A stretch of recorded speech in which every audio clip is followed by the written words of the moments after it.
The new video game adaptation, Five Nights at Freddy's, has come out right where they said the projections would be.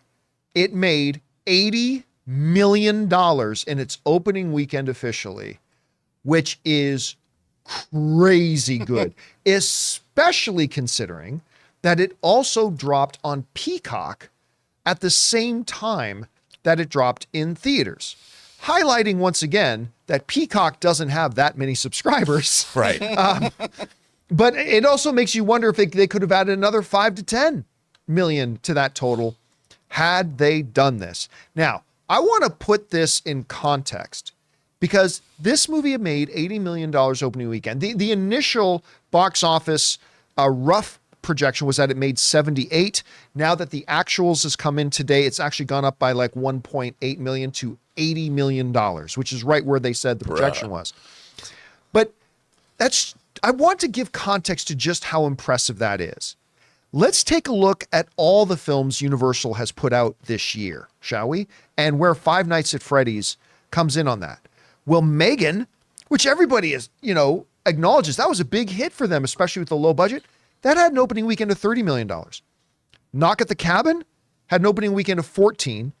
Cocaine Bear, which everybody raves about, $23 million opening. Now, of course, you had Super Mario Brothers, the movie, at $146 million. Renfield had an opening of 8. Fast X. Guys, go back a year. Let somebody look at you in the face and tell you, a year from now, we're going to be talking about how Five Nights at Freddy's has a bigger opening weekend than Fast X. You would have slapped them and called them silly. And yet, here we are. Fast X made $67 million. Teenage Kraken made an opening weekend of $5 million. They never should have made that movie. Oppenheimer made 82. Last Voyage of the Dementor made 6. Strays made 8. The Exorcist Believer made 26. And Five Nights at Freddy's, again, that number needs to be adjusted. You know what? I'll adjust that right now. That's the magic of technology, ladies and gentlemen.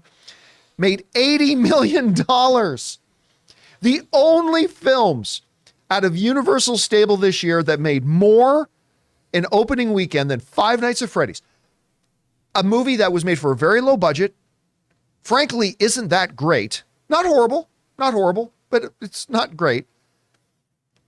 It was only outperformed by Super Mario Brothers, the number 2 box office movie of the year, and Oppenheimer. Those are the only ones. It beat out Fast X. It beat out Exorcist. It beat out Cocaine Bear. It beat out Mega. By miles, it beat those. And I think this is a testament to just how popular this game is with people.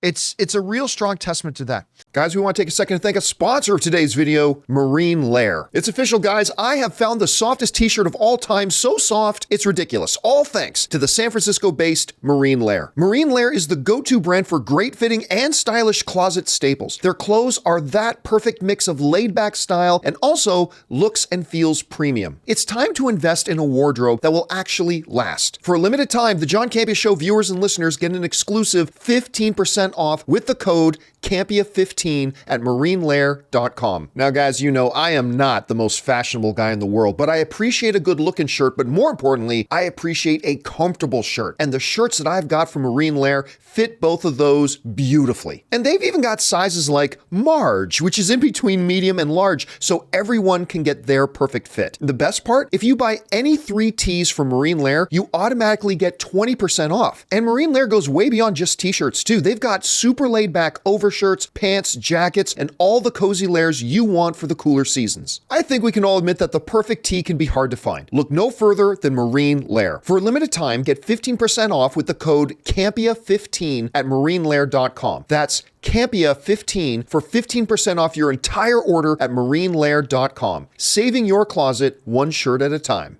But Rob, this is interesting too. I want to get your take on this because I had a conversation with a friend of mine the other day about this movie, and they made an observation that at first I kind of wrote off, but the more I think about it, my friend said this, that the box office results of this movie prove that the audience are looking for recognizable IP, but not necessarily the next in a long string of sequels. So what else fits that description? Mario Brothers fits that description. Very recognizable IP, but not, part 7. Barbie fits that description. Big recognizable IP, but it's not Barbie 4. And now Five Nights at Freddy's comes out and does very well too. As a lot of people think, well, people don't want franchises, and maybe that's not it. Maybe it's just people don't want part 7 of a franchise as much. Anyway, Rob, what is your reaction to this? Let's just call it what it is. Complete box office dominance by Five Nights at Freddy's, particularly given the fact that it was also a streaming release. And what do you think about how it compares to the rest of Universal's releases this year? Well, I think it's really interesting because to me, I look at this as another Blumhouse triumph. Yeah. Because, and if you look, just a few weeks ago, Blumhouse, with their celebrated $400 million acquisition of The Exorcist, they made a movie that nobody really liked, and it didn't do the kind of business that they wanted it to do. And people have said, well, they wanted it because Universal wanted to incorporate The Exorcist into like their Halloween Horror Nights, and they can use it in their theme parks or whatever. And like you just said, The Exorcist is from 1973, the movie at least. Five Nights at Freddy's is, again, a modern IP. People grew up with it. They loved it. They acquired it. And I have not seen the movie. I've heard the movie's actually terrible. I've heard it's really bad. I don't think it's terrible. It's not terrible. I don't think it's terrible. It feels like it was made by a first-time director. Okay. It feels sloppy. Well, but there's good stuff in it. Okay, there's good stuff in it. Things. There's enough to satisfy the discerning fans, which I think is a good thing. But I think you're absolutely right. Why would somebody, again, I always say on my own show that pop culture has a 20-year half-life. After 20 years, it's a different generation. Nobody cares. This is exactly what you said. We've seen Barbie. We've seen Five Nights at Freddy's. These are IPs that are recognizable that had never been translated into film like this before. So when they turn into events. Five Nights at Freddy's and Barbie, there were people clamoring for this movie. Yeah.